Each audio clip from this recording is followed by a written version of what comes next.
మన పురాణాల్లో ఒక గొప్ప సత్యం ఉంది. లక్ష్మీదేవి ఎప్పుడూ ఒంటరిగా రాదు.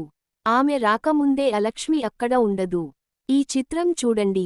ఒక వైపు కాంతితో, శాంతితో, సంపదతో, పద్మహస్తలతో లక్ష్మీదేవి, ఇంకోవైపు అశుభం, నిర్లక్ష్యం, అలసత్వం అన్నీ కలిసిన రూపం అలక్ష్మి.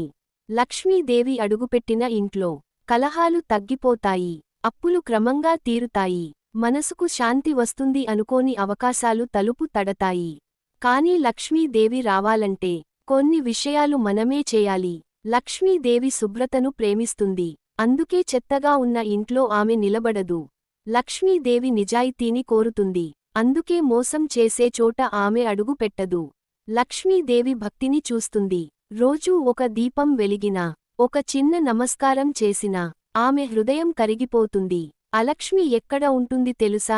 అశుభ్రమైన ఇల్లు, నెగటివ్ మాటలు, నిరాశతో నిండిన మనస్సు, దేవుణ్ణి తిట్టే నాలుక. కానీ ఈ రోజు నుంచే మీరు ఒక నిర్ణయం తీసుకుంటే లక్ష్మీదేవి మీ ఇంట్లోనే నివసిస్తుంది. ప్రతి ఉదయం ఇంటిని శుభ్రం చేయండి, ఒక దీపం వెలిగించండి, ఓం శ్రీం మహాలక్ష్మ్యై నమః అనండి. చూడండి, మీ జీవితంలో మార్పు తప్పకుండా మొదలవుతుంది. లక్ష్మీదేవిని కోరితే ఆమె వస్తుంది. అలక్ష్మి తానే బయటికి వెళ్తుంది. చేతులు ముడుచుకున్న వ్యక్తి జై మహాలక్ష్మి